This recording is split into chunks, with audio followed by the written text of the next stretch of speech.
So we're now down to the final table, seven-handed, and it falls to Hecklen on the button with about 18 big blinds. Now he's currently second to last in chips. The short stack is Ding in the big blind with about 12 big blinds, and we have Martirosyan in the small blind with quite a big stack. And then there are two players who have a slightly bigger stack than Hecklen here.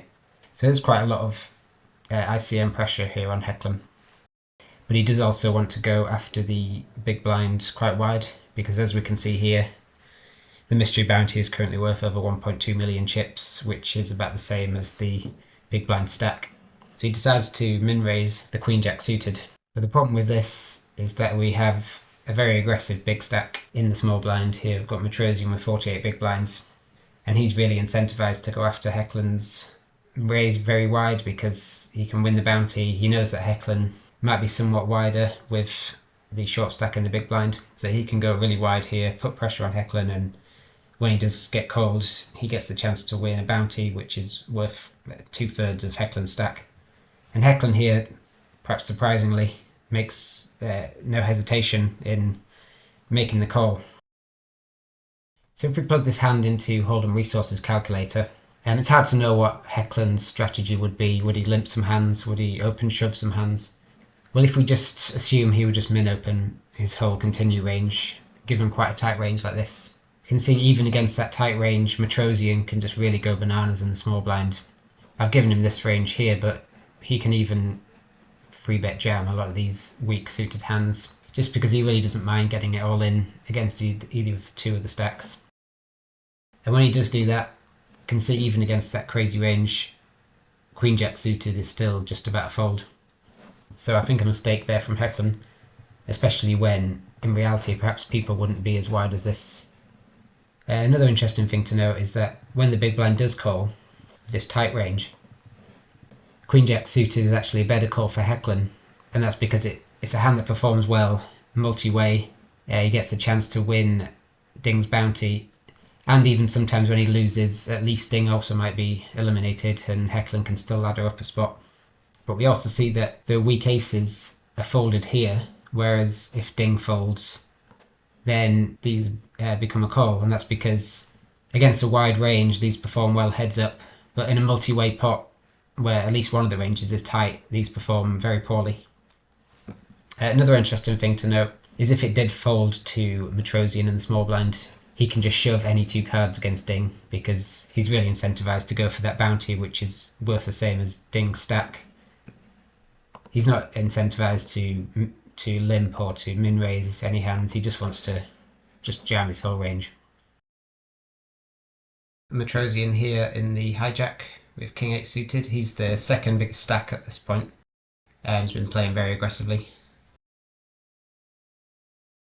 Now it folds to Haxton in the small blind, who is comfortably the shortest stack at this point with about 12 big blinds.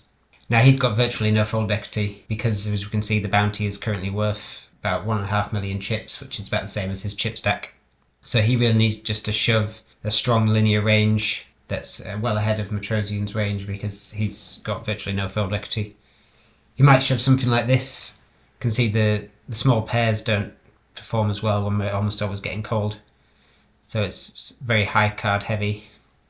And against this range, because of the mystery bounties worth so much, Martirosyan only needs about 26% equity to break even in terms of chip EV.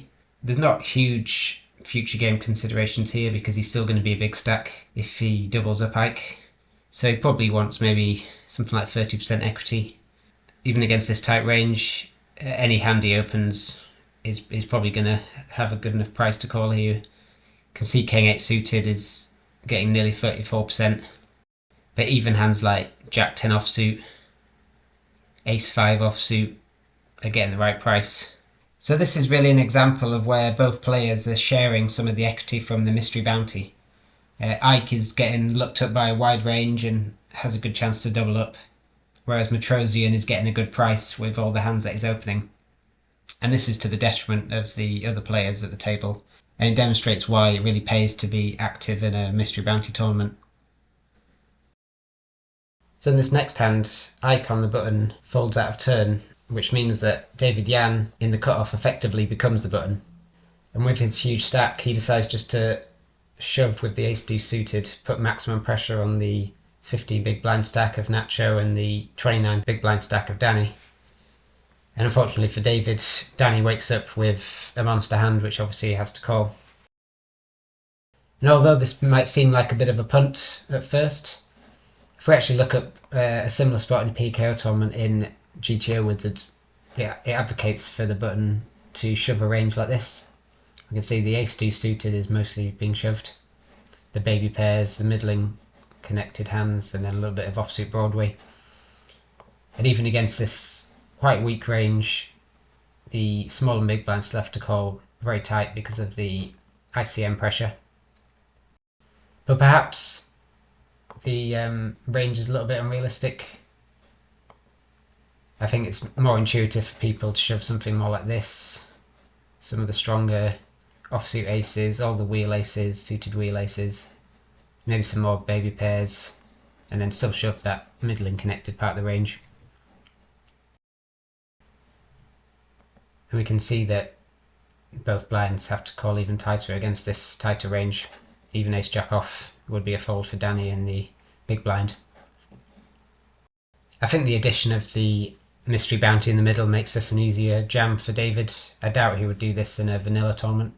The benefit of shoving is that we get a lot better aces to fold. When we are called, we're often in quite good shape. We can see here that David's got 32%, even against a premium hand like queens.